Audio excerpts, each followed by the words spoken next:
भलीकार नाज़रीन, untold stories में आऊं आहियां अव्हां जी मेज़बान फ़हमीदा रियाज़। हिन प्रोग्राम में असां इंसानी हक़नि, औरतुनि, ॿारनि, ट्रांस मज़दूरनि जे हक़नि खां अलावा क़ानून, माहौल ऐं समाज जे उन्हनि किरदारनि जूं कहाणियूं बयानु कंदा आहियूं जिन खे नज़रअंदाज़ कयो वञे थो या उहे पस मंज़र में रहंदा आहिनि।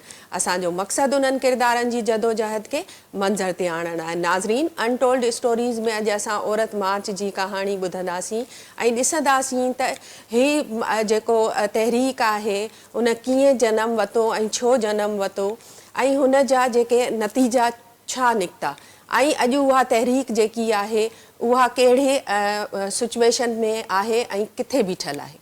इन खां सवाइ असांखे वीडियो लिंक्स ते जेको आहे असां सां गॾु इरफाना मल्हा जेकी आहे उहा ॻाल्हि ॿोल कंदी ऐं पाण जेकी आहे वुमेन एक्शन फोरम जी मेंबर बि आहे। इन खां अलावा औरत आज़ादी मार्च जो जेको आहे वक़्तनि फ़वक़्तनि अॻुवाणी कंदी रहे थी। इरफाना, असांजे ॿुधंदड़ खे इहो ॿुधाइजो त तव्हां औरत मार्च जो आगाज़ कॾहिं कयो ऐं कहिड़नि कहिड़नि शहरनि में जेको आहे औरत मार्च कयो? औरत मार्च जो बुनियादी तौर ते आगाज़ 2018 खां कराची में कयो वियो हुयो ऐं उन में असां शरीक थियण वियासीं। औरत मार्च 2017 में कराची में कुझु औरतुनि जे तरफ़ां इहो प्लान थियो त असां औरतुनि जो अलहदा मार्च कयूं। हूअं 32 मार्च ते पूरी दुनिया में औरतुनि जे तरफ़ां जेके आहिनि से मुतालबा ईंदा आहिनि, प्रोग्राम थींदा आहिनि, सेमिनार थींदा आहिनि, पर औरत मार्च जो जेको एजेंडा हुयो उहो थोरो मुख़्तलिफ़ हो। पहिरियों दफ़ो पाकिस्तान में नौजवान छोकिरियूं जेके मुख़्तलिफ़ कॉलेजनि में, यूनिवर्सिटीज़ में पढ़ी रहियूं, उन्हनि छोकिरियुनि जे तरफ़ां इहो प्लान थियो, इहो आयो त असां मार्च कंदासीं। छो त औरत मार्च वारनि जो बुनियादी मक़सदु इहो त तालीम हासिलु करण जे बावजूदि, शहरनि में रहण जे बावजूदि ऐं मुआशी तौर ते पाण भरो थियण जे बावजूदि बि कुझु अहिड़ियूं शयूं आहिनि, अहिड़ा चैलेंजिस आहिनि जेके ख़ासि तौर ते सिर्फ़ु औरतूं मुंहुं ॾियनि थियूं ऐं उन्हनि ते असांखे ॻाल्हाइणु घुरिजे। ऐं उन 2017 जे मार्च खां पोइ उन्हनि 2018 में मार्च प्लान कयो ऐं 2018 जे मार्च में असां सभई हितां हैदराबाद सिंधी यूनिवर्सिटी मां हिकिड़ी सिंधी यूनिवर्सिटी जे शागिर्दियाणियुनि ते ऐं सिंधी यूनिवर्सिटी जी बस असां इंतिज़ामिया खे लिखियो त असांखे ॾिनी वञे। इंतिज़ामिया उहा बस ॾिनी ऐं असां हितां पूरी बस भराए कराची मार्च में शरीक थियासीं ऐं तमामु हिकिड़ो कामयाबु मार्च रहियो। पूरे सोशल मीडिया ते, नेशनल मीडिया ते उन में जेके औरतुनि जे हवाले सां सवाल उथारिया विया उन्हनि ते तमामु सहर अमेज़ उन ते गुफ़्तगू थी। उन जे नतीजे में असां इहो फ़ैसिलो कयो त असां केतिरियूं औरतूं कराची वञी सघूं था। इहो वधीक बहितरु थींदो त कराची लाहौर सां गॾोगॾु ऐं इस्लामाबाद सां गॾोगॾु पाकिस्तान जे ॿियनि शहरनि में बि औरतूं पंहिंजे जिदोजहद जे हवाले सां मार्च कनि। ऐं 2019 में असां हैदराबाद में मार्च कयो ऐं हैदराबाद मार्च जी जेका वॾी ॻाल्हि इहा हुई त उन में पहिरियों दफ़ो हारी औरत वॾे तादाद में शिरकत कई, माइनॉरिटी जे औरतुनि शिरकत कई। उन सां गॾोगॾु केतिरा ई उहे जेके असांजा मर्द लाइज़ हुया उन्हनि बि हिन मार्च खे तमामु घणो सपोर्ट कयो ऐं ॾाढो कामयाबु मार्च रहियो। जंहिंजे नतीजे में 2020 में असां इहो फ़ैसिलो कयो त असां सखर में मार्च कयूं ऐं सखर औरत मार्च बि हिकिड़ो तमामु कामयाबु औरत मार्च रहियो। ऐं जॾहिं सखर में मार्च थियो त उन सां गॾोगॾु मुल्तान में, सरगोदा में, फैसलाबाद में, लाहौर में, पेशावर में ऐं इस्लामाबाद ऐं कराचीअ में बि मार्च प्लान थिया। ऐं इहो पहिरियों दफ़ो हो त पाकिस्तान जे वॾनि शहरनि में ऐं औरत मार्च जी मूं पहिरीं ई ॿुधाई त ख़ासियत इहा आई त उन में वॾे तादाद में नौजवान छोकिरियूं शामिलु रहियूं ऐं उहे छोकिरियूं मुख़्तलिफ़ यूनिवर्सिटियुनि जूं शागिर्दियाणियूं हुयूं, मुख़्तलिफ़ कॉलेजनि में शागिर्दियाणियूं। तंहिंजे करे नौजवाननि जो वॾो अंग, नौजवान छोकिरियुनि जो ऐं छोकिरनि जो वॾो अंग इन मार्च में शरीक थियो। ऐं ॿी अहम ॻाल्हि त इन मार्च में ॻोठनि तोड़े शहरनि जे औरतुनि साॻी तरीक़े सां शिरकत कई। सखर औरत मार्च जे नतीजे में इहो थियो त सखर में ऐं घोटकीअ में अलहदा मार्च थियणु लॻो ऐं हैदराबाद में असां वरी अचे ॿियो मार्च कयो त सिंध जे 3 शहरनि में औरत मार्च थिया। सखर में अॼु ॾींहं ताईं थींदो अचे पियो, घोटकीअ में औरत मार्च थियो, हैदराबाद में औरत मार्च थियो ऐं इन में कराचीअ में औरत मार्च थींदो अचे पियो। 18 खां हिन महिल ताईं 7 साल इन तारीख़ खे थी चुका आहिनि। इरफाना, असांजा ॿुधंदड़ ज़रूरु इहो ॿुधणु चाहींदा त हिननि मार्चनि में वक़्त सां गॾु जेको आहे उहा शिरकत वधे पई या घटे पई ऐं उन्हनि में जेको आहे शागिर्दनि जो तादाद केतिरो हुजे थो? तादाद यकीनन वधी आहे। छो त पहिरीं जेको औरत मार्च हो उन लाइ असांखे ॾाढी मोबिलाइज़ेशन करणी पई, ॾाढो वञी ॻोठनि में तक़रीबन हैदराबाद ऐं सखर औरत मार्च जे हवाले सां असां सभई ॻोठनि में वञी उन्हनि खे औरतुनि खे मोबिलाइज़ कयो हो। डिफरेंट स्कूलनि में, कॉलेजनि में, यूनिवर्सिटीज़ में वञी त उहे हिन मार्च में शरीक थियनि। छो त हीअ औरतुनि जी मुआशी समाजी एम्पावरमेंट जी ॻाल्हि करे थो त औरत खे ख़ुदि इख़्तियार हुजणु घुरिजे, न सिर्फ़ु मुआशी ख़ुदि मुख़्तियार हुजणु घुरिजे पर समाजी तौर ते बि औरत जी जेका समाज में हैसियत आहे उहा बि ख़ुदि मुख़्तियार हुजणु घुरिजे। ऐं सरकार खे औरतुनि जे हवाले सां कुझु मुसबत फ़ैसिला करणु घुरिजनि, जीअं औरतुनि जी जेका एजुकेशन आहे, तालीम आहे, उन्हनि जी जेको रोज़गार आहे, उन्हनि जो जेको तहफ़ुज़ आहे उनखे पेरियाटाइज़ कयो वञे। ऐं इहो सॼो खणी पैगाम खणी औरतुनि खे मोटिवेट करिणो पियो। ऐं जेको 20 वारो औरत मार्च हुयो ऐं जेको 21 वारो जेको 19 वारो औरत मार्च हुयो, उनमें तमामु वॾे तादाद में औरतुनि जी शिरकत तव्हांखे कराची में, सखर में, तोड़े हैदराबाद में नज़र आई। 2021 ऐं 22 में कोविड जे करे एतिरी मोबिलाइज़ेशन मुमकिन कोन रही। इहे जेके 2 साल जेके मार्च रहिया उन में जेॾो तादाद असां एक्सपेक्टेड कयूं पिया उनजो उहो ओतिरो न अचे सघियो। उन में वॾो सबबु कोविड जो बि हुयो। इरफाना, असांखे ॿुधाइजो त हिननि जेको छा पाण इन्हनि मार्चनि ऐं जी सियासी समाजी इंतिज़ामी असर जो छेद करे सघूं था? ॾिसो, मार्च जा जेके मुतालबा अगरि ॾिठा वञनि त उनजे नतीजे में कहिड़ा फ़ैसिला थिया आहिनि। हैदराबाद जी मां ॻाल्हि कंदसि, छो जो असां हैदराबाद औरत मार्च खे ऑर्गेनाइज़ कयूं था। हैदराबाद औरत मार्च जी तरफ़ां मुतालबो थियो त हैदराबाद शहर में औरतुनि जे हवाले सां उन जे सिहत ते जेको ताज़ी आबोहवा खणण जे हवाले सां के पार्क हुजणु घुरिजनि त उहे ॾिना वञनि। उन जे नतीजे में कासिमाबाद में हिकिड़ो पार्क हो जेको औरतुनि लाइ रखियो वियो ख़ासि तौर ते। उन खां पोइ हैदराबाद औरत मार्च जो मुतालबो हो त पिंक बसूं हैदराबाद में हलायूं वञनि त जीअं औरतूं, ख़ासि तौर ते जेके औरतूं पंहिंजी ट्रांसपोर्ट अफोर्ड नथियूं करे सघनि, उन्हनि खे इहा सहूलियत मिले। अॼु तव्हां ॾिसंदव त हुसड़ी खां जेका बस हले थी, सुबुह जो अगरि उन बस में तव्हां ॾिसंदव 50 रुपए किराए ते हज़ारे औरतूं हूंदियूं जेका इहा बस जी सहूलियत इस्तेमालु कंदियूं। हाणे असांजो मुतालबो इहो आहे त जामशोर हैदराबाद जे विच में सिंध जूं तक़रीबन रोज़ जे हिसाब सां लखों शागिर्द अचनि वञनि था, जंहिंमें 25,000 शागिर्दियाणियूं आहिनि जेके हिननि 4 यूनिवर्सिटियुनि में रोज़ाने जे हिसाब सां अचनि थियूं। त उन्हनि लाइ ख़ासि तौर ते पिंक बस हलाई वञे। इहो मुतालबो औरत मार्च जो, इहो मुतालबो खणी असां मेयर हैदराबाद सां मिलियासीं। इहो मुतालबो असां ट्रांसपोर्ट मिनिस्टर खे लिखियो। ऐं जॾहिं बिलावल भुट्टो ज़रदारी हिते आयो त यूनिवर्सिटियुनि जे तरफ़ां बि इहो मुतालबो अॻियां कयो वियो, पर इहो मुतालबो शुरू औरत मार्च कयो। त औरत मार्च समाज खे इहो ॿुधायो त नौजवान शागिर्दियाणियुनि लाइ जेकॾहिं सरकार जे तरफ़ां बसूं हलायूं वेंदियूं त उन सां अञा वॾे तादाद में शागिर्दियाणियूं तालीमी दरनि ताईं पहुची सघंदियूं। ऐं हाणे संजीदगीअ सां सरकार इन मुतालबे ते तहरीक वठंदे इहो प्लान ठाहियो आहे त ईंदड़ 6 महीननि में जामशोर हैदराबाद जे विच में पिंक बसूं हलंदियूं। पर असांजो मुतालबो सिर्फ़ु इहो न आहे त जामशोर हैदराबाद जे विच में बसूं हलनि। असां इहो बि चाहियूं था त सुबुह जो मुख़्तलिफ़ हैदराबाद जे इलाइक़नि मां बसूं हलनि जेके हैदराबाद जे वॾनि कॉलेजनि खां गुज़रनि, ऐं मंझंदि ते उतां कॉलेजनि मां छोकिरियूं खणनि। त जीअं हैदराबाद शहर में जेको कॉलेजनि में छोकिरियूं ट्रांसपोर्ट महांगी हुजण जे करे नथियूं वञी सघनि त उन्हनि खे बि सहूलियत ॾिनी वञे। ऐं इन मुतालबे ते बि असां कमु करे रहिया आहियूं। असां उमेद कयूं था त यूनिवर्सिटियुनि खां पोइ ॿिए मरहले में औरत मार्च इन मुतालबे खे फॉलोअप कंदी ऐं इन मुतालबे जे नतीजे में इहे बसूं हलंदियूं। उन खां पोइ हिकिड़ो ॿियो असांजो मुतालबो हो त पिंक स्कूटी, त औरतुनि खे मोबिलिटी ऑफ स्पेस लाइ हिन दौर में तव्हां पूरी दुनिया में ॾिसो पिया त ज़रूरत हूंदी आहे त जेका औरत ख़ुदि मुख़्तियार थी नथी सघे, जॾहिं उहा ॿाहिरि नथी निकिरी सघे, उनखे मोबिलिटी ऑफ स्पेस कोन्हे। उहा पंहिंजे रोज़गार लाइ, पंहिंजे तालीम लाइ महफ़ूज़ तरीक़े सां कंहिं जाइ ते पहुची नथी सघे त उहा कुझु हासिलु नथी करे सघे। इहो मुतालबो असां लिखियो हुयो। इन ते मरहले ते गवर्नमेंट ऑफ सिंध जे तरफ़ां अमल करे पहिरीं मरहले में कराचीअ में 35,000 स्कूटीज़ ॾिनियूं वयूं ऐं ट्रेनिंग सेंटर क़ाइमु कया विया। हाणे हिन मार्च जी शुरूआति ते सिंध गवर्नमेंट जे तरफ़ां इहा अनाउंसमेंट आई आहे त मुफ़्त में, पहिरीं 35,000 वठी ॾिनी पियूं वञनि, हाणे मुफ़्त में शागिर्दियाणियूं जेके आहिनि उन्हनि खे पिंक स्कूटीज़ ॾिनियूं वेंदियूं।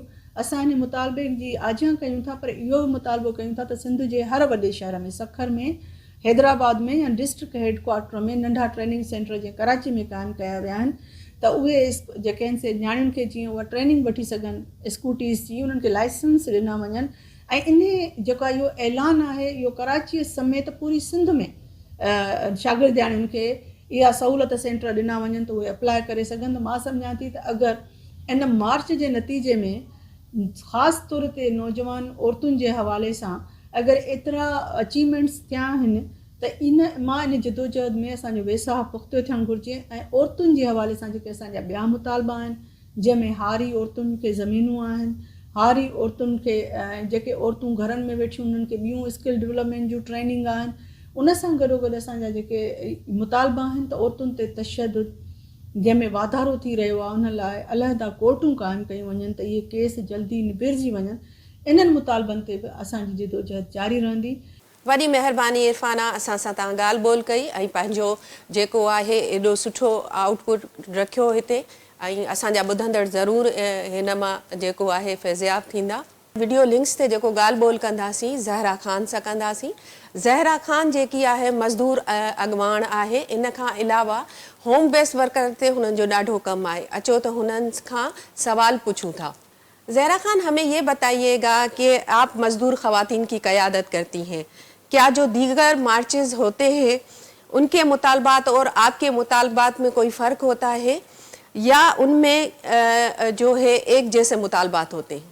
पिछले कई अरसे से जो है वो 8 मार्च मेहनत औरतों का आलमी दिन के हवाले से मुख्तलिफ तंजीमें जो है वो प्रोग्राम कर रही होती हैं, रैलीज निकाल रही होती हैं और डिफरेंट प्रोग्राम्स हो रहे होते हैं। और बुनियादी तौर पर ये उन ख़वातीन की जदोजहद है जो फैक्ट्रियों में काम करती थी। 18वीं सदी में जो ख़वातीन अपनी बुनियादी हुकूक के लिए जो है सड़कों पर आई और उन्होंने जदोजहद को मुनज़्ज़म किया, जिसके अंदर उन्होंने जो बेसिक मुतालबात थे वो यही थे कि अपनी कम से कम उजरत जो है उनकी फ़िक्स की जाए, साथ ही काम के जो हालात कार है उनको बेहतर बनाया जाए और काम के औकात कार कम किए जाएँ। तो इन ख़वातीन ने, बाशऊर ख़वातीन ने अपनी जदोजहद को आगे बढ़ाया और जदोजहद को आगे बढ़ाने के नतीजे में जो है मुख्तलिफ मुल्कों में जो है वो इनकलाबात भी आए हैं और मुख्तलिफ मुल्कों में कवानीन भी जो है वो बने हैं। हम उसी इनकलाबी रवायात का हिस्सा हैं। और जो सोशलिस्ट तंजीमें थी उस दौरान जिन्होंने कहा कि 8 मार्च को ख़वातीन की आलमी दिन के तौर पर मनाया जाए, उन लोगों को याद किया जाए कि जिन्होंने कुर्बानियाँ दी, जिन्होंने जदोजहद का हिस्सा बनी। हम उसी इनकलाबी रवायात का हिस्सा हैं और उसी इनकलाबी रवायात के हवाले से हम जो ख़वातीन का इशू है उसको तबकाती इशू समझते हैं और तबकाती इशू के तौर पे इसको जो है वो हम उठाते हैं। और पिछले 18 सालों से हम जो है ख़वातीन के जो इशूज़ है, बुनियादी इशूज़, एक एज अ हैसियत औरत जो उसके साथ ज़्यादती हो रही है समाज के अंदर, कैपिटलिस्ट सोसाइटी के अंदर, उन इशूज़ को भी हम उठाते हैं। लेकिन साथ ही साथ हम जो औरत मजदूर होने की हैसियत से जो जुल्म ज़्यादती का शिकार होती है, जिसमें उनको उजरत जो है वो मर्दों के बराबर नहीं दी जाती है, उनके पास कोई अपॉइंटमेंट लेटर नहीं होता है, समाजी तहफ़्फ़ुज़ के इदारों से उनको रजिस्टर नहीं किया जा सकता है, प्रेगनेंसी लीव नहीं मिलती है, हम इन तमाम इशूज़ को भी जो है एज अ क्लास के तौर पे हम उठाते हैं और उस पर हम डिस्कस करते हैं। और ये अच्छी बात ये है कि पिछले कई अरसे से जो है मुख्तलिफ तंजीमें इस सारे मसले को जो ख़वातीन के साथ जो ज़्यादती हो रही है, जो समाजी इशूज़ हैं, उनको भी जो है वो उजागर कर रही हैं और इसके नतीजे में लोगों में बाशऊर हो रहे हैं, लोग जो है समझ रहे हैं कि ख़वातीन समाजी तौर पर क्या इशूज़ को फेस कर रही हैं और जो वर्किंग वुमेन है उनके क्या इशूज़ हैं और उन इशूज़ को तमाम दुनिया को उठाया जा रहा है। इसलिए इस साल जो, क्योंकि हम समझते हैं कि हम इनकलाबी रवायात का हिस्सा हैं, तो समाज के अंदर जो कुछ हो रहा है हम उन बातों को भी डिस्कस करते हैं। ज़हरा, हमें ये बताइएगा कि मज़दूर ख़वातीन की मुश्किलात और दुश्वारियाँ, उनके बारे में क्या जो है शऊर बढ़ रहा है या हालात के साथ उसमें जो है लाताल्लुकी बढ़ रही है? मुख्तलिफ तंजीमें जो इशूज़ उठा रही हैं ख़वातीन के, चाहे वो समाजी हैं, चाहे उनके माशी हैं, सियासी हैं, सिल्फी हैं, जो भी इशूज़ उठ रहे हैं, तो मैं समझती हूँ कि जो उनकी मुश्किलात है लोगों को उनके बारे में पता चल रहा है। और ये जितनी भी तंजीमें या जो मेहनत कश औरत रैली जो मुतालबात उठा रही होती है, जो चीज़ें डिस्कस कर रही होती है, इसमें लोगों में शऊर उजागर हो रहा है। लोगों को ख़वातीन के जो मसाइल हैं सोसाइटी के अंदर, स्टेट क्या कर रही है, जाकिराना सोसाइटी में क्या हो रहा है, सरमायादाराना सोसाइटी किस तरीके से औरत को जो है कमोडिटी बना दिया है, ये सारे इशूज़ को उजागर हो रही हैं, लोग हो रहे हैं, ख़वातीन खुद हो रही हैं। मगर यहाँ पे क्योंकि हुकूमती जो इक़दामात हैं वो इतने ख़राब हैं कि जिसकी वजह से अक्सर लोग जो हैं ख़वातीन ख़ास तौर पर जो उसके साथ जो ज़्यादती हो रही होती है उसके बारे में वो खुल के बात नहीं करती है, वो खुल के सामने नहीं आ रही होती है। तो एक तरह से देखा जाए कि जो हुकूमती इक़दामात हैं या जो स्टेट की तरफ से जो इनका नैरेटिव है, उसके नतीजे में यहाँ पे जो माइंडसेट बढ़ता जा रहा है, उस माइंडसेट को तब्दील करने के लिए जो कुछ करना चाहिए वो सोसाइटी में उस तरीके से नहीं हो पा रहा है, जिसकी वजह से ख़वातीन और मर्द भी जो है वो अपने इशूज़ पे फिर लाताल्लुकी का बाज़ औक़ात इज़हार कर रहे होते हैं। और कुछ तंजीमें और कुछ लोग भी जो हैं वो बाज़ औक़ात चीज़ों को उठा रही होती है लेकिन जुड़ती नहीं है क्लास स्ट्रगल के साथ, ये क्लास के इशूज़ को नहीं उठा रही होती हैं। तो एक तरफ तो उजागर हो रहा है, एक तरफ तो शऊर बढ़ रहा है, लेकिन दूसरी तरफ जो है आपस में जुड़ना, क्योंकि ये इशू जो है वो इनफरादी नहीं है, ये इशू पूरी सोसाइटी का है। अगर इस समाज को हमें तब्दील करना है तो मेरे ख्याल से हमें तबकाती जदोजहद की तरफ बढ़ना होगा, तबकाती शऊर को जो है लोगों में उजागर करना होगा ताकि ये समाज के अंदर जो बुराइयां हैं उसको ख़त्म किया जा सके। नाज़रीन, असां सां गॾु सफ़ीना जावेद मौजूदु आहे। पाण ह्यूमन राइट्स एक्टिविस्ट आहे, उन खां अलावा माइनॉरिटी एक्टिविस्ट आहे ऐं गॾोगॾु जेको आहे फाउंडर मेंबर आहे औरत मार्च जी। उन सां गॾु असां सां गॾु मौजूदु आहे आशा धारे जो, ऐं उहे पाण हिकु वॾे अरसे ताईं ख़ासि तौर ते जेको आहे उत्तर सिंध जी जेको आहे ज़िलनि में सरगर्म आहिनि, जिते आए ॾींहुं जेकियूं आहिनि औरतूं जेके आहिनि उहे जबर जो निशानो बणिजनि थियूं। अचो त हिननि सां ॻाल्हि ॿोल कयूं था त औरत मार्च छा आहे, कॾहिं खां शुरू थियो ऐं कीअं शुरू थियो। सब खां पहिरीं आप दोनों को जो है मैं वेलकम करती हूँ अपने प्रोग्राम में कि आप आए और हमारे साथ आप जुड़े रहे और हमारी बातचीत यकीनन अच्छी रहेगी इस हवाले से। बहुत खुशी हुई और थैंक यू सो मच कि आपने अपने प्रोग्राम में मदद किया। अच्छा जी, सफ़ीना जी ये बताइए कि औरत मार्च को जो है उसकी ज़रूरत क्यों पेश आई, और जबकि पहले से कई हमारे यहाँ पे औरत तंजीमें थीं, तो फिर इसमें ऐसा क्या डिफरेंट था? सबसे पहले तो बहुत शुक्रिया। औरत मार्च कराची का जो चैप्टर है वो सन 2018 से शुरू हुआ और इसकी ज़रूरत इसलिए पेश आई कि जैसे जैसे अभी देखने में आया है कि सिविल सोसाइटी को श्रिंकिंग स्पेस हो रही है, उसकी काफ़ी कम किया जा रहा है। सिविल सोसाइटी की जितनी भी तंजीमें हैं, चाहे वो ख़वातीन की तंजीमें हैं, तो इसीलिए बहुत ज़रूरत थी कि एक ऐसी आवाज़, एक मुनज़्ज़म आवाज़ बुलंद किया जा सके जो ख़वातीन के हवाले से उनके मुतालबात को गवर्नमेंट में एक ब्रिज का काम कर सके। ठीक है, क्योंकि ज़ाहिर है जितनी भी मूवमेंट्स होती हैं और स्टेट की रिस्पॉन्सिबिलिटी होती है कि उनके मुतालबात को पूरा करें। तो इसीलिए औरत मार्च का एक बुनियादी मकसद यही था कि ख़वातीन की आवाज़ जो हाँ, क्योंकि ऐसी आवाज़ बन सके जो कि पार्लियामेंटेरियंस के पास पहुंच सके, पार्लियामेंट में पहुंच सके और वो उसके मुताबिक लेजिस्लेशन कर सके।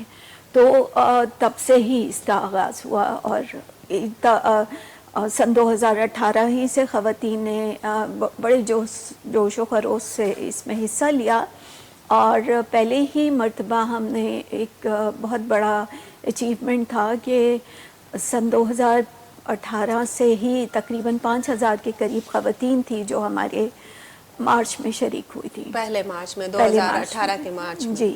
अच्छा, उसमें शरीक हुई थी। तो जो पहला मार्च था उसमें जो दूसरी तंजीमें हैं, जैसे हैदराबाद, अब बात उस पर भी करेंगे, हैदराबाद चैप्टर बना, दूसरे सखर चैप्टर बना, तो वहाँ से भी उन लोगों ने भी जो पहला मार्च था 2018 का उसमें शिरकत की थी। सन 2018 के उसमें तो नहीं, लेकिन उसके बाद की मार्चेस में फिर उन्होंने भी इनिशिएटिव लिए और फिर हमने भी कोशिश की कि उनको अलाई बना सके। और इस दफ़ा का जो मार्च होगा उसमें हमारे साथ सखर के आ रहे हैं साथी हमारे, इसमें सखर मीरपुर खास चैप्टर इसमें शामिल होंगे। आगे हमारी फिर प्लानिंग जैसे जैसे होगी तो फिर आपसे शेयर कर लेंगे। ठीक है। अच्छा, आशा धारे जो असां अक्सर इहो ॾिठो आहे त वॾनि शहरनि में जेकी औरतुनि जूं तहरीकूं आहिनि ऐं ॻोठनि ऐं शहरनि में जेके पुठिते पियल इलाइक़नि में औरतूं कमु कनि थियूं, छा उन्हनि जो पाण में लाॻापो आहे या ॻंढापो आहे? अच्छा, पहिरियों त सिंध टीवी न्यूज़ जा शुक्रगुज़ार आहियूं तव्हांजा जंहिं इन्हनि मसइलनि खे सम्झी करे औरत मार्च ते ही प्रोग्राम कयो। ऐं उन खां पोइ इहो चवंदसि त 2019 खां असां इहो स्टेप वरितोसीं जॾहिं औरत मार्च कराची थियो 2018 में।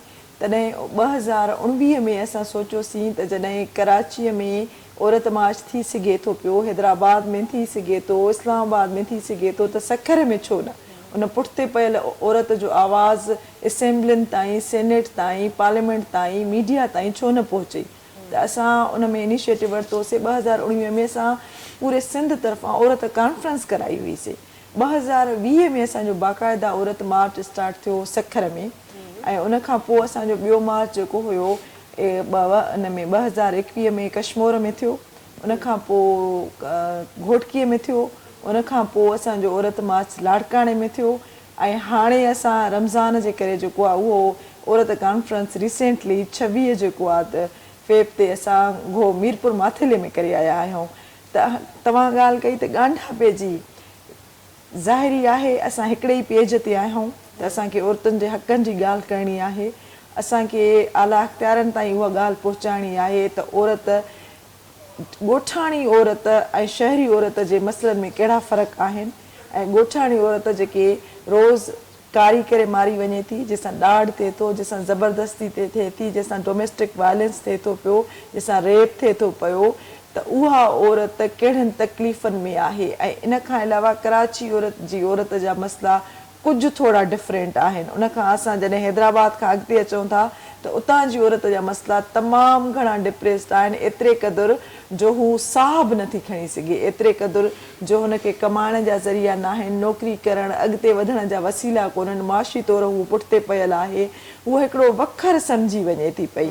उहा इन जे करे त हुते जागीरदारी निज़ाम आहे, उते हिकिड़ो क़बाइली निज़ाम आहे, इन जे करे हू पुठिते आहे। त असांजी जेके काज़ आहे, कराची हुजे, हैदराबाद हुजे या सखर औरत मार्च हुजे, असांजी काज़ हिकिड़ी आहे, असांजा एम्स हिकिड़ा ई आहिनि, ऑब्जेक्टिव हिकिड़ा आहिनि। हा, लिंकेज में किथे असांखे फ़र्क़ु पवे थो पियो त कराचीअ जो वुमेन मार्च जेको आहे या हैदराबाद जो आहे, उन्हनि जो ॻांढापो सखर जे औरत मार्च जे जेके मेंबर्स आहिनि, फाउंडर मेंबर्स आहिनि, उन्हनि सां आहे या न आहे।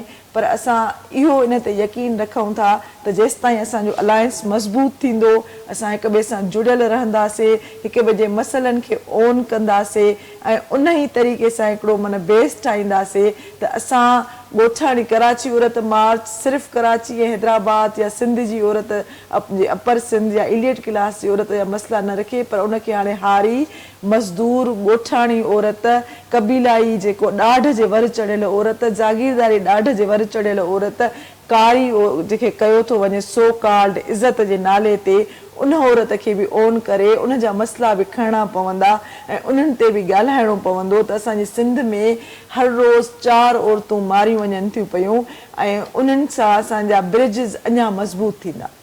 बिल्कुल। अच्छा सफ़ीना जी, आप क्या वाकई समझती हैं, जिस तरह से अभी आशा बात कर रही थी कि कुछ थोड़े बहुत गैप्स हैं, अपर सिंध की ख़वातीन हो, फिर कराची की ख़वातीन जो एक्टिविस्ट हैं, आप समझती हैं कि इनमें कम्युनिकेशन गैप है? मैं असल में एक छोटा सा फ़र्क है, क्योंकि औरत मार्च कराची ने जब अपनी इसका मूवमेंट का आगाज़ किया था तो उसमें ये तय पाया था कि हम गवर्नमेंट से, सिविल सोसाइटी से या दीगर इदारों से हम फंड नहीं लेंगे, हम डोनेशन इकट्ठी करते हैं हर एक से, क्योंकि उसमें किसी सरकारी इदारे की या सिविल सोसाइटी की फंडिंग इसमें नहीं होती।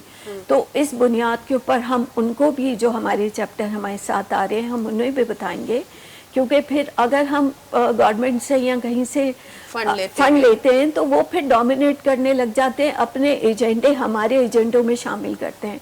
तो उस बुनियाद के ऊपर हम नहीं चाहते कि इस चीज़ को ज़्यादा बढ़ावा दें, क्योंकि आपने देखा होगा कि बल्कि हमारे जो सोशल मीडिया पेज है उसके ऊपर भी हम फंड की अपील भी करते हैं। इवन हमारी जो बसेस आते हैं उसके लिए भी हम अपील कर रहे होते हैं, ट्रांसपोर्ट के लिए। और वैसे भी हम बड़े बड़े शॉपिंग मॉल्स के ऊपर जाके वो करते हैं, अपील करते हैं कि औरत मार्च के लिए आप डोनेशन दें। तो एक वाज़िया फ़र्क तो ये है। दूसरा ये कि औरत मार्च कराची भी मज़दूरों की बात करती है, ऑनर किलिंग की, जितने भी हमारी यहाँ पे मसाइल हैं, चाहे वो देहात के हों, चाहे वो शहरियों के हो, शहर के हो, उन दोनों के ऊपर एजेंडा तो सेम होता है, लेकिन कहीं ना कहीं पे जाके एक छोटा सा डिफरेंस है, जो हम ये चाहेंगे कि आने वाले दिनों में इस मसले को भी हम देख सकेंगे। अच्छा, दूसरा यहाँ पे मैं ज़रूर बात करना चाहूँगी आपसे कि आपके जो पहले दिन मुतालबात थे उसमें वक्त के साथ तब्दीली आई है या अभी तक वही है? देखिए, कुछ मुतालबात तो हमारे पूरे हो रहे हैं और कुछ मुतालबात ऐसे हैं जो कि पूरे नहीं हुए। तो उस सिलसिले में उन मुतालबात को हम अपने डिमांड्स में ज़रूर रखते हैं कि ये हमारी डिमांड्स है। जैसे अक़लियती, क्योंकि एक बहुत वाज़िया चीज़ है کہ چاہے وہ شہری ہوں, چاہے وہ ٹرانسجینڈر ہوں, چاہے وہ اقلیت کے نمائندے ہوں, وہ سب ہماری اس عورت مارچ کا حصہ ہیں. اب ایک چھوٹی سی میں مثال آپ شیئر کرتی چلوں کہ جیسے کہ مائنورٹی کی ایک درینہ مطالبہ یہ تھا کہ فورس کنورژن بل کو پاس کروایا جائے, لیکن فورس کنورژن بل پاس نہیں ہوا, تو وہ مطالبات میں ہمارا آتا رہتا ہے. ایک اور چیز میں چھوٹی سی بتاتی چلوں کہ اینٹی ریپ جو ریپ کیس کے حوالے سے ہے, اس میں ہوتا یہ تھا پہلے کہ چاہے وہ ہو میرڈ ویمن یا ان میرڈ ویمن ہو, تو ان کا 2 فنگر ٹیسٹ کیا جاتا تھا. اس 2 فنگر ٹیسٹ جب کیا جاتا تھا تو ایک مطالبہ ہماری طرف سے یہ آیا کہ اس کو ٹیسٹ کو ختم کیا جائے, اور وہ سپریم کورٹ نے اس کے اوپر بہت اچھا ایکشن لیا اور ابھی ختم ہو گیا ہے, تو وہ پھر ہمارے مطالبات سے ہٹ جاتا ہے. اچھا جی, ضرور ہتے اساں آشا دھارے جو اساں ساں گڈ موجود ہے ऐं असां उन्हनि खां पुछण बि चाहींदासीं त आशा असांखे इहो ॿुधाइजो त तव्हां जेको एक्टिविज़म करियो पिया उत्तर सिंध में, इन सां का तब्दीली आई आहे जिते सरदारी निज़ाम आहे ऐं मर्दाणो समाज बि मज़बूत आहे, ऐं तव्हां ॾिठो हूंदो त अक्सर अहिड़ा वाक़िया थियनि था जिन में घरनि जा ई मर्द शामिल हूंदा आहिनि, त इनखे तव्हां कीअं था ॾिसो? ॾिसो, जीअं मैडम चयो, पहिरियां तव्हां उन खां सवाल कयो त तव्हांजा जेके मुतालबात आहिनि त उन्हनि में उहे मंज़ूर थियनि था या अॻिते लेजिस्लेशन थिए थी या नथी थिए. मां उनखे कंटिन्यू कंदसि त असांजो पहिरियों मुतालबो इहो हुयो उन में त जेके ऑनर किलिंग जा केसिस आहिनि उहे रियासत जे तरफ़ां अगरि कानून ठहियलु आहे त ऑनर किलिंग जे केसनि में 100% FIR जेकी आहे त उहा रियासत जे तरफ़ां थिए ऐं नॉन कंपाउंडेबल सेक्शन उन में लॻे. त उन में असां कामयाबु थिया आहियूं त 80% जेका पूरे सिंध में पंहिंजो ऑनर किलिंग जा केस थियनि था उन में 80% पुलिस असां सां कोऑपरेट करे थी पई ऐं नॉन कंपाउंडेबल सेक्शन 311 बि लॻाए थी ऐं रियासत जे तरफ़ां FIR बि थिए थी. ऐं वरी सुठी ॻाल्हि इहा आहे त रेप में पंहिंजो उन में बि रियासत जे तरफ़ां बि FIR थियनि थियूं. हाणे ॻाल्हि इहा आहे त असांजी ऑर्गेनाइज़ेशन सिंध स्वाय ऑर्गेनाइज़ेशन जेको जॉइंट एक्शन कमेटी जे तरफ़ां असांजा मार्चिस थींदा आहिनि उहे बि नॉन फंडिंग आहिनि. उहे बिल्कुलु न हुकूमत खां वरितो वेंदो आहे कुझु फंड, न के इदारनि खां वरितो वेंदो आहे. असांजी पूरी कमेटी आहे जेके साल पूरो फंड गॾु कंदी आहे ऐं जेके बि सिंध जा मेंबर आहिनि अपील वेंदी आहे असांजी त असांजी मदद कयो. असांजी सिंधी माण्हू उर्दू स्पीकिंग जेके बि आहिनि असांजा पंहिंजी हैसियत जे मुताबिक़ असां 200 खां फंड शुरू कयो आहे. 200 खां वेंदे 2000, 5000, 10000 त उहे असांजी बि नॉन फंडिंग आहे. असां का बि हुकूमत खां या कंहिं इदारे खां फंडेड न आहियूं, प्रोजेक्ट बेस्ड न आहियूं. त इहा ॻाल्हि मां क्लियर करणु चाहियां पई. ऐं ॿी ॻाल्हि इहा आहे त जागीरदारी निज़ाम क़बाइली निज़ाम खे चैलेंज करण ई वॾो मसइलो आहे. उते ॻाल्हाइण, उते औरतुनि जो निकिरणु वॾो मसइलो आहे. त मुंहिंजी इहा हूंदी आहे त जॾहिं बि मोबिलाइज़ेशन कंदी आहियां, ॻोठनि में वेंदी आहियां त उन्हनि ॻोठनि जी औरतुनि सां बि मिलंदी आहियां, मर्दनि सां बि मिलंदी आहियां, मदरसनि में बि वेंदी आहियां ऐं उताकनि में बि वेंदी आहियां. ऐं मां हमेशह उन्हनि खे इहो चवंदी आहियां त जॾहिं बीबी ख़दीजतुल कुबरा कारोबार करे सघे थी, बीबी आयशा रज़ी अल्लाह ताला जंग जमल विढ़ी सघे थी, बीबी ज़ैनब यज़ीद जे दरबार में ख़िताब करे सघे थी, त तव्हांजी औरत पढ़ी छो नथी सघे, तव्हांजी औरत ॿाहिरि निकिरी छो नथी सघे? त काफ़ी चेंजिस आया आहिनि. असांजे ख़ासि करे घोटकी ज़िले में काफ़ी अहिड़ियूं औरतूं आहिनि जंहिंमें ज़रका शर आहे, रुबीना दायो आहे, शाहीन महर आहे ऐं ॿियो उन्हनि जा मर्द काफ़ी स्ट्रॉन्ग थिया आहिनि. निदा दायो आहे, अमारा दायो आहे. मूंखे 4 सालनि में 5 अहिड़ियूं औरतूं मिलियूं आहिनि जेके उन शहर में शाना बशाना थी मूंसां हलनि थियूं पयूं. त इहो छा आहे, मर्दनि माइंड चेंज कयो आहे ऐं उन्हनि इजाज़त ॾिनी आहे. उहे निकितियूं आहिनि घरनि मां ऐं रोडनि ते असां सां गॾु नारा हणनि थियूं पयूं. स्कूलनि मां छोकिरियूं अचनि थियूं पयूं, उहो पंहिंजो असां सां गॾु बीहनि थियूं. कॉलेजिस मां अचनि थियूं पयूं, उहे गॾु बीहनि थियूं पयूं. हा, इहो आहे त असांखे जागीरदारी क़बाइली निज़ामनि मां धमकियूं बि मिलनि थियूं पयूं. असांखे मतिलबु रोकियो बि वञे थो, मार्च न कयो, पर असां वरी बि उन्हनि खे जेको आहे त चैलेंज करे उते बीठा आहियूं त असां चेंजिंग आणींदासीं. असांजो जेको पुलिस सां बॉन्डिंग आहे उहा तमामु घणी मज़बूत आहे, असां स्टेक होल्डर सां बाउंडिंग आहे उहा तमामु घणी मज़बूत आहे। असां कंहिं जागीरदार सरदार सां वेही नथा ॻाल्हायूं, असां उस्ताद सां ॻाल्हायूं था, असां लेक्चरार सां ॻाल्हायूं था, असां डॉक्टर सां ॻाल्हायूं था, असां हारी सां ॻाल्हायूं था, असां मज़दूर सां ॻाल्हायूं था, पोरियत औरत सां वञी करे ॻाल्हायूं था। त तुंहिंजो बि को ॾींहुं आहे 8 मार्च ते उहो सेलिब्रेट कयो वेंदो आहे। ऐं वॾी ॻाल्हि इहा त उन्हनि खे ख़बर ई कोन्हे का, उन्हनि खे अवेयरनेस ई कोन्हे त को असांजो बि ॾींहुं आहे ॻाल्हायो वेंदो आहे। त यकीन कयो त उहे औरत असां जॾहिं फंड जी ॻाल्हि कयूं था त उहे 200 रुपया बि कढी ॾियनि थी पयूं त इन ॾींहं जे लाइ असां हीअ पंहिंजे तरफ़ां फंड ॾियूं था पिया।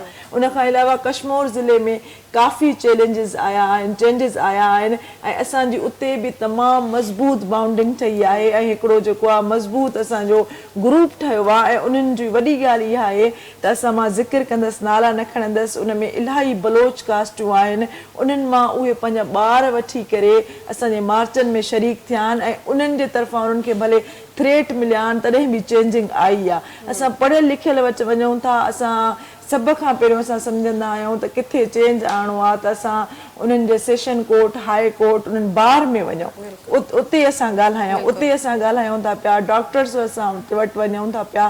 त आहिस्ता आहिस्ता ईअं लाड़काणे में मार्च कयोसीं, सखर में मार्च कयोसीं त चेंजिंग अचे थी। असांजो इहो ई आहे त असां जेकमबाद, शिकारपुर, कश्मीर, कंदकोट, खैरपुर इन्हनि ज़िलनि में मार्चिस कयूं ऐं अवेयरनेस कयूं त तव्हां लाइ को ॻाल्हाइण वारो मौजूदु आहे ऐं तव्हांजे मसइलनि ते ॻाल्हायो वञे थो। बिल्कुल बिल्कुल। मैं आयशा को बहुत एडमायर करती हूँ और बताना चाहूँगी कि ये जो पेट्रियार्कल सोसाइटी है उसके लिए पेदरशाहाना निज़ाम जो है उसके लिए हमारी औरत मार्च कराची भी आवाज़ बुलंद करती रहती है। और सबसे पहले जो सन 2018 में हुई थी, हमने पेदरशाही निज़ाम का जनाजा निकाला था और उसको बहुत सारे लोगों ने एडमायर भी किया था। लेकिन उन लोगों ने जो सेंसिटाइज हैं, जेंडर सेंसिटाइज हैं, पढ़े लिखे हैं, क्योंकि हमारे यहाँ पे तब्दीली इसलिए नहीं आती कि हमारे यहाँ पे नाख्वानगी बहुत ज़्यादा है, ख्वानदा लोगों की तादाद कम है और स्पेशली ख़वातीन में तो उसकी तादाद बहुत कम है, तो इसलिए तब्दीली बहुत आहिस्ता आहिस्ता आएगी। लेकिन ये कि स्टेक होल्डर्स जितने भी कराची में हैं वो सब हमारे साथ है, पार्लियामेंटेरियंस हमारे साथ बहुत अच्छे तरीके से आते हैं और स्पेशली बुनियाद पर जो होते हैं, एक्सट्रीमिस्ट होते हैं, वो तो हर जगह के ऊपर थ्रेट तो करते ही हैं। बिल्कुल। नाज़रीन, हिते असांजो वक़्तु थियो आहे हिकिड़ो नंढड़े ब्रेक जो, ऐं असां औरत मार्च जे हवाले सां ॻाल्हि कयूं पिया, उन जे हिस्ट्री जे हवाले सां ॻाल्हि कयूं पिया, त वठूं था हिते नंढड़ो ब्रेक।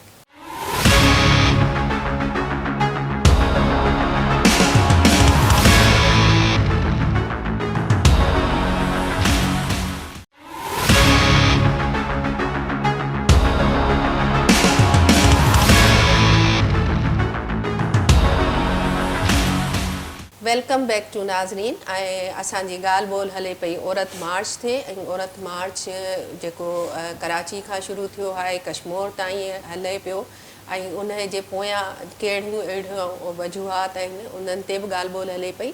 त सफ़ीना जी, हमें ये बताइएगा कि औरत मार्च के सियासी, समाजी, इंतज़ामी नताइज क्या निकले और कोई तब्दीली नज़र आती है आपको?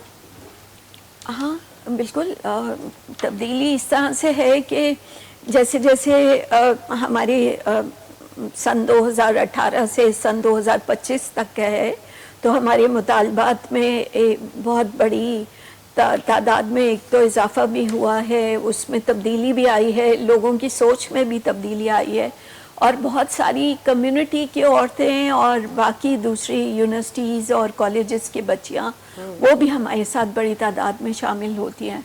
और इसी के साथ साथ जो एक मैंने अभी बताया था कि जेंडर सेंसिटाइजेशन, क्योंकि हमारे यहाँ पे एक तरह से ये था कि जो हमारे नारे थे, जो स्लोगन्स हमारे बहुत बोल्ड थे, बोल्ड और स्ट्रॉन्ग थे। अब एक छोटी सा इसमें स्लोगन ये था कि अपना खाना खुद गर्म करो, और तो इस नारे को तो इतनी बड़ी तादाद में बैकक्लैश नहीं आना चाहिए था कि जितने भी पढ़े लिखे ख़ानदान के लड़के होते हैं वो अपने घरों में खुद खाना भी बना लेते हैं, खाना गर्म भी कर लेते हैं। लेकिन हमारे यहाँ पे क्योंकि पेट्रियार्क सोसाइटी है और वो हमेशा यही कहते हैं कि आदमियों को काम नहीं करना चाहिए, और फिर मेरा जिस्म मेरी मर्ज़ी के ऊपर बहुत ज़्यादा बैकलैश आए। जबकि अगर हम रोडों के ऊपर जाते हैं तो इसी तरह से इंटीरियर सिंध में भी यही होगा, सिंध में भी, कि औरतों को टच किया जाता है बाज़ारों में, उनका चलना फिरना, बसों में, काम की जगहों के ऊपर भी। तो ये हमारा मुतालबा इस तरह से था कि हम आज़ादी से घूम फिर सकें, हमें कोई टच ना करे। तो ये मुतालबा करना कोई बुरी बात नहीं थी कि मेरा जिस्म मेरी मर्ज़ी। अच्छा जी, असां हिते आशा असां सां गॾु मौजूदु आहे ऐं असां उन खां पुछंदासीं त जेकॾहिं असीं सिंध जी ॻाल्हि करियूं था त तव्हां छा था ॾिसो त सिंध में सियासी इंतिज़ामी मामलनि में औरतुनि जी नुमाइंदगी जेकी आहे उहा वधी रही आहे। ऐं हिते असीं ॻाल्हि कंदासीं जीअं ज़िले जेको आहे चेयरमैन जी, तालका चेयरमैन हुजे या डिप्टी कमिश्नर हुजे या SSP हुजे, त इन्हनि पोस्टुनि ते औरतूं नज़र अचनि थियूं तव्हांखे? ॾिसो, सियासी हवाले सां त आउं चवंदसि त मोरूसी सियासत जो सिंध ते कब्ज़ो आहे। उहे कहिड़ी बि फैमिलीअ जूं हुजनि, आउं नालो कोन खणंदसि, पर उहे पंहिंजे हिकिड़े बैकग्राउंड तहत सियासत में अचनि थियूं पियूं, उन्हनि जो स्ट्रॉन्ग बैकग्राउंड आहे।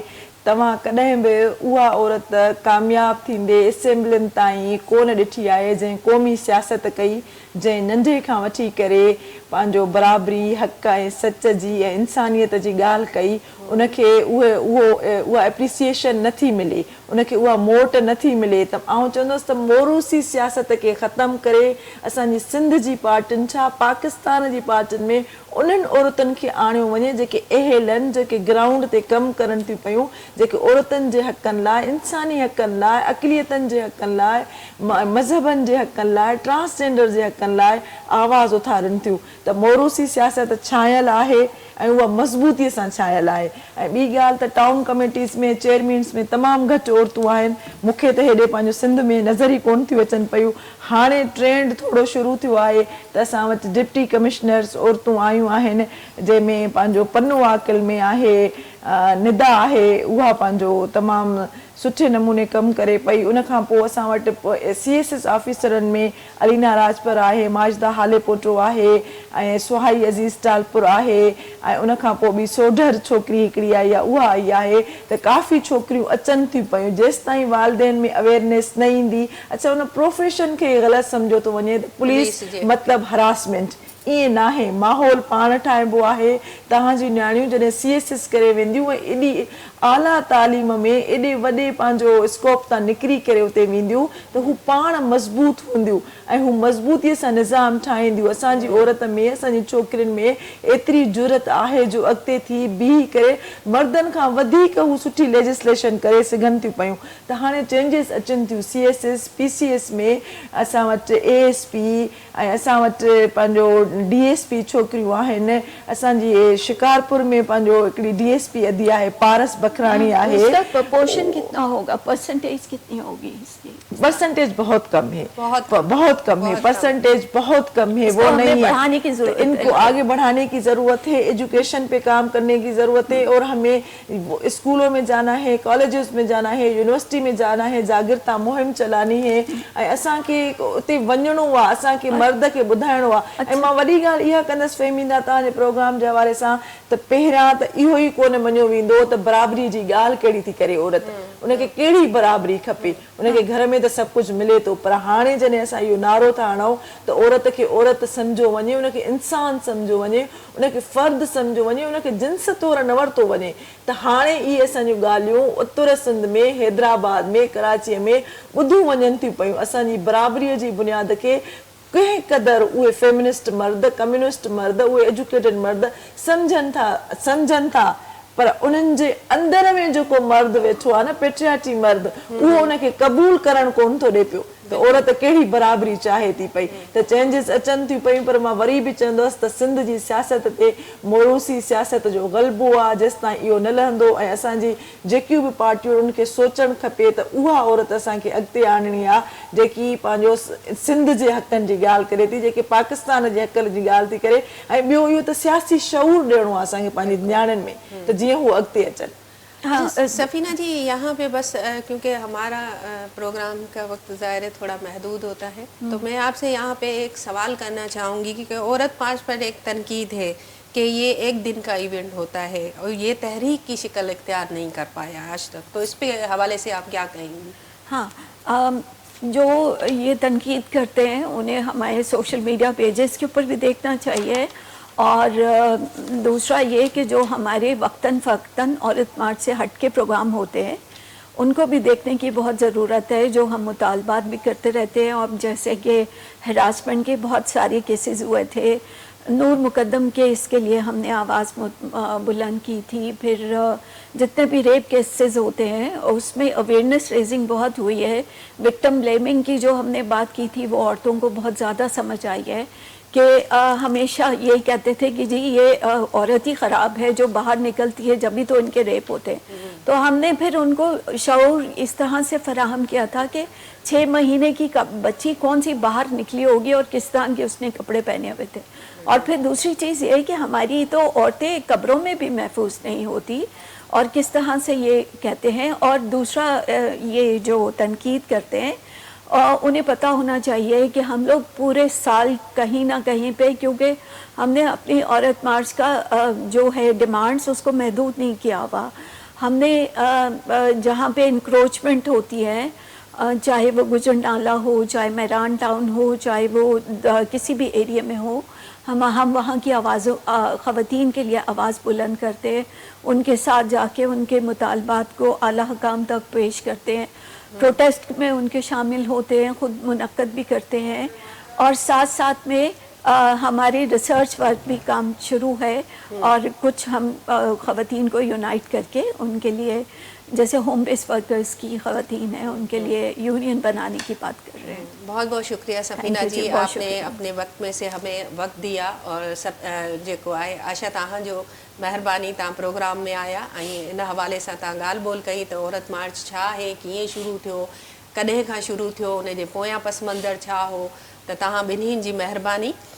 नाज़रीन, हिते असां ॻाल्हि ॿोल कई पे औरत मार्च जे हवाले सां त कॾहिं खां शुरू थियो, छा थियो.